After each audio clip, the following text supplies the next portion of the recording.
I've been writing about AR in field service and remote service for a long time. And I've been writing about the various benefits, but almost overnight it became something where those benefits that we've all been talking about, where service organizations were maybe looking at it and going, that's really, really cool. I like that idea. I can see the benefit, but we've got X, Y, and Z to do on our roadmap first.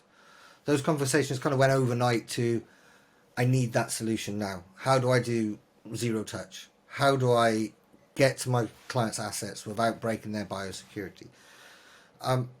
The reason I kind of reference that background of yours is I don't really think there's anyone that perhaps could put this as succinctly as you, in understanding how much this industry has changed in just such a short time, 12 months.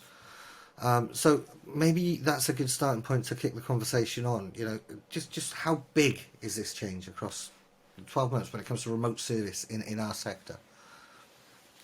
Yeah.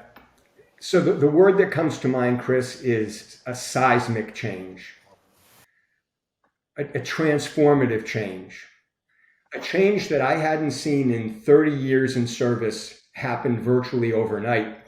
And I'll take you back a little bit because you took us back about 5 years ago to Palm Springs.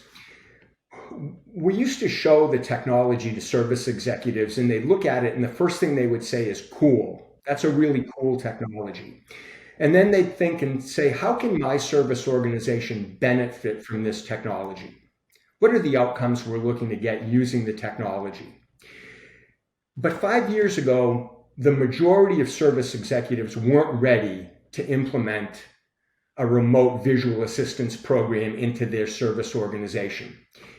And as time went on and the technologies improved, service executives were more likely to look at it and say, we'd like to move forward with some kind of an evaluation, or we're an early adopter, we're very forward thinking, we'd like to move forward with an ongoing program.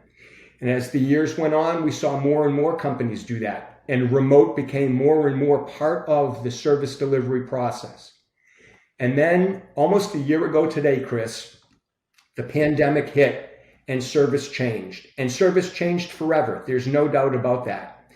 On Monday, March 8th, we could dispatch a field service engineer. On Tuesday, March 9th, we couldn't. And it forced service organizations to be something that they're very uncomfortable with, and that's agility and change. But it was forced upon them. And the first thing they said is, how do we fix customer problems remotely when we can't get on site?